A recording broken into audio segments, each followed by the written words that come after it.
옛날에 뭐 뭘 물어보면 아이고 그거 참 의심하고 그거 믿음이 없네. 몰라도 돼 그냥 무조건 믿어 막 무조건 믿어 그러니까 열심히 믿었죠. 근데 그게 틀린 거면 어떻게 하는 거예요? 틀린 거여도 믿음만 있으면 되는 거예요? 안 되는 거잖아요.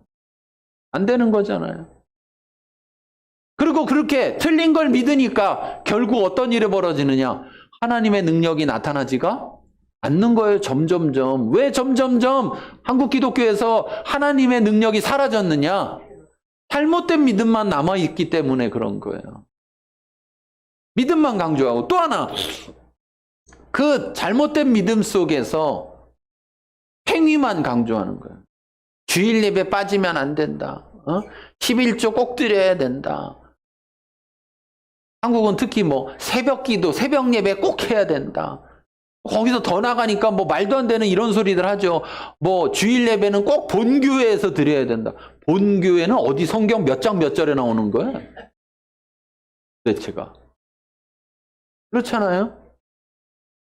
그런 잘못된 이야기들에 미혹당해가지고 그렇게 해야지.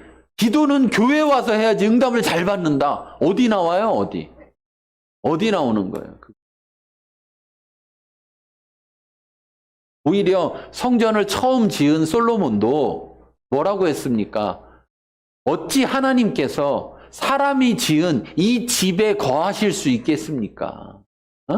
하늘의 하늘들이라도 하나님을 감당할 수 없는데 인간이 지은 그 조만한 집에 어떻게 하나님이 거기 거하시겠습니까? 그러니까 하나님 여기다 그냥 하나님의 이름만 놓으세요. 여호와의 집이라는 이름만 놓으세요. 그러면 사람들이 어디 있든지 그 하나님의 집을 바라보면서 그 자리에서 하나님을 집을 향하여 기도하면 하나님 그 기도를 들으시고 응답해 주세요 그러잖아요. 그래서 포로로 잡혀갔을 때도 포로들이 잡혀가서 어떻게 했습니까?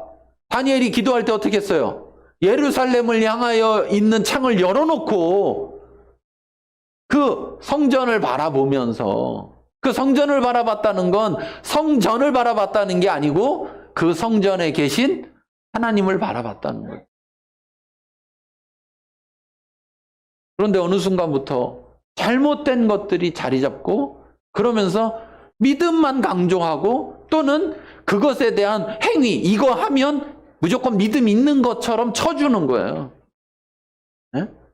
예배 안 빠지면 믿음이 있다. 수요 예배 나오면 아유 믿음이 좋아졌다. 금요 기도에 나오면 야 믿음 충만하네. 진짜 그러냐는 거예요.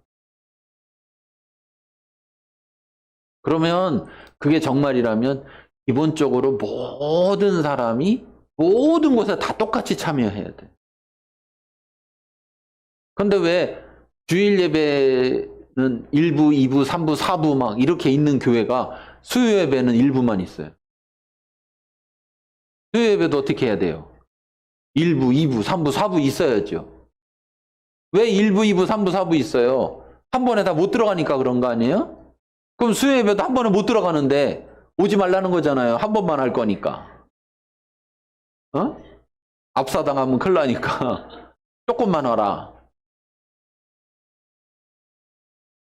믿음과 행위라는 것은 분리할 수 있는 게 아니고 믿음과 행위는 붙어있는 동전의 양면 같은 거예요. 어느 하나만 있으면 써먹을 수가 없어요. 써먹을 수가 없어. 믿음이 있다고 하면서 행위가 없으면요. 야고보서에서 말하는 것처럼 그 믿음을 무슨 믿음이라고 그래요?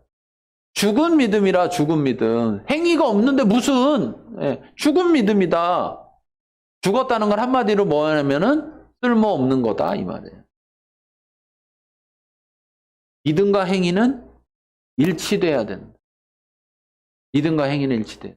그러니까 믿음이 있으면 반드시 행위가 따라 나와야 되고 행위를 통해서 믿음이 있다는 것에 대한 증명이 확증이 돼야 한다라는 거.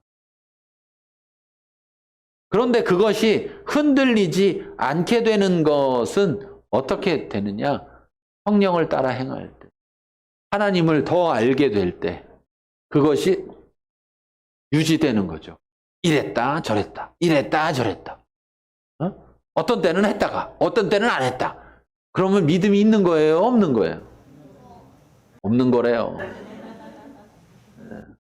그래서 말합니다. 하나님 나라를 이렇게 하는 사람들은 유업으로 받지 못하니까 경계해야 된다, 경계해야 된다. 그러니까 우리가 이제 하나님의 백성 됐으면 하나님 나라에 살아야 된다. 하나님 나라의 기준, 하나님 나라의 법을 따르면서 살아야 된다. 그러면 자연스럽게 세상 사람들과 구분되어지게 되어 있어요. 그 구분되어지는 걸 뭐라고 하느냐? 거룩이라고 하는 거예요. 우리가 똑같이 직장을 다니는데 그 직장 속에서 내가 막 나는 구분돼, 난 거룩해야지, 난 저 사람과 달라야지 이렇게 노력할 필요가 있는 게 아니라 내가 하나님 나라의 법을 우선하면 결국은 어떻게 되느냐? 구분되어지게 돼 있어요. 처음에는 비슷한 것 같아 보이는데 여러분 여기서 출발은 거의 똑같이 있는 것 같은데 쭉 가면 갈수록 어떻게 되는 거예요? 벌어지게 되는 거예요. 벌어지게 되는 거예요. 막 벌어지려고 노력하는 게 아니고 그냥 나는 내 길을 가는 거고 거기는 거기 길을 가는 거야. 근데 시간이 가면 갈수록 어떻게 돼요? 멀어지는 거예요. 구별되는 거죠. 그게 거룩이라고 해요. 거룩. 근데 우리가 하나님 나라의 법을 따르지 않으니까 거룩하지가 못한 거예요. 세상 사람이 보니까 같은 길을 나랑 계속 같이 가네? 내 동행이야, 내 동행. 그럼 이 사람은 하나님 나라 백성이에요? 세상 나라 백성이에요? 세상 나라 백성이죠. 세상 사람하고 같이 동행하고 다니면. 하나님 나라 속에서 달라질 수밖에 없다. 그것을 분명히 알아야 되고 하나님 나라를 분명히 따라라. 왜 그래야 되느냐? 이 땅에서의 삶이 우리에게 끝이 아니기 때문에 그래요. 여러분 우리가 사는 게 이 땅에서 끝이에요? 그러면 여러분 바울이 말하잖아요. 우리는 세상에서 제일 불쌍한 사람들이라니까요. 예수님이 부활이 없는 것이 세상에서 제일 불쌍하다는 게 무슨 말이냐면 죽어서 천국이 없다는 건데 하늘나라가 없다는 건데 그러면 우리는 제일 불쌍한 사람들이 뭐하러 지금 여기 이러고 있냐고요. 세상 사람들이 하는 거 쫓아서 하고 살아야지. 노새 젊어서 노새 늙어지면 못 노나니 그 말이 정말인 것 같아요. 누가 이렇게 진리를 깨닫고 말했나?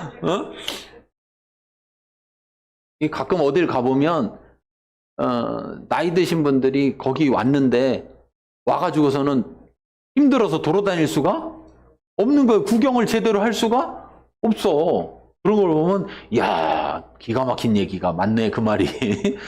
그런 생각이 들기도 해. 그런데 문제는 뭐냐? 여러분 세상에서 우리가 그런 말 하는데 금수저 흑수저 이런 말 하잖아요. 그렇죠? 금수저나 노새 젊어서 노새가 되는 거지. 흑수저가 노새 젊어서 노새 그럼 어떻게 돼요? 어떻게 돼요? 늙어지면 못 노라는 게 아니고 늙어지면 죽을 수가 있어요.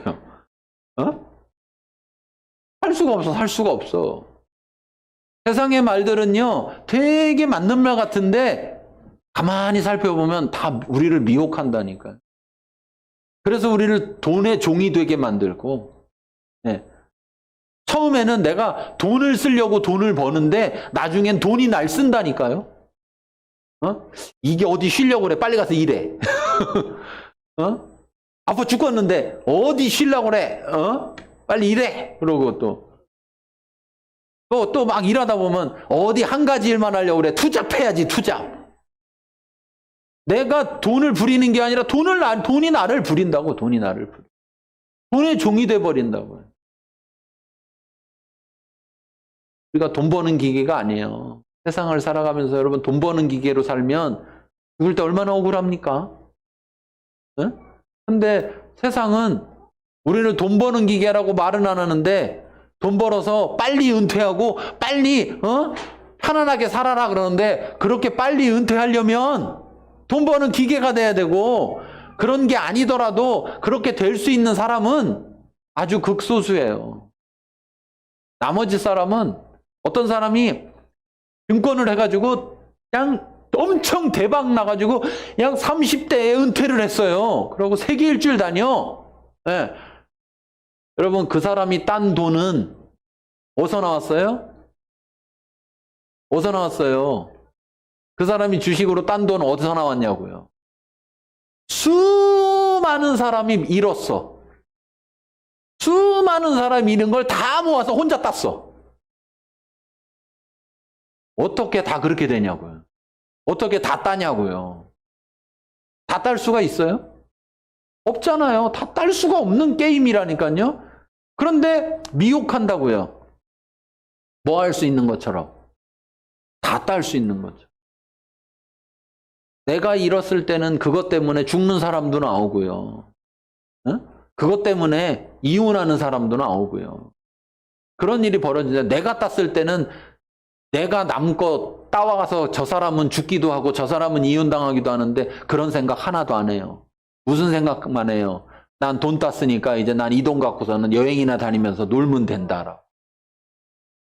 점점 세상이, 함께 사는 세상이 무너져 가는 거죠. 세상 나라법은 그래요. 세상 나라는 뭔가 다 같이 잘 살 수 있는 것처럼 싹 미혹하지만 결국은 그럴 수가 없는 게임이고, 하나님의 나라는 함께 다 같이 잘 살 수 있는 거예요. 여러분, 잘 산다는 게 꼭 부요해야만 가능한 게 아니라고요. 근데 세상은 부요하면 잘 사는 거다라고 거짓말 치고 있는 거예요.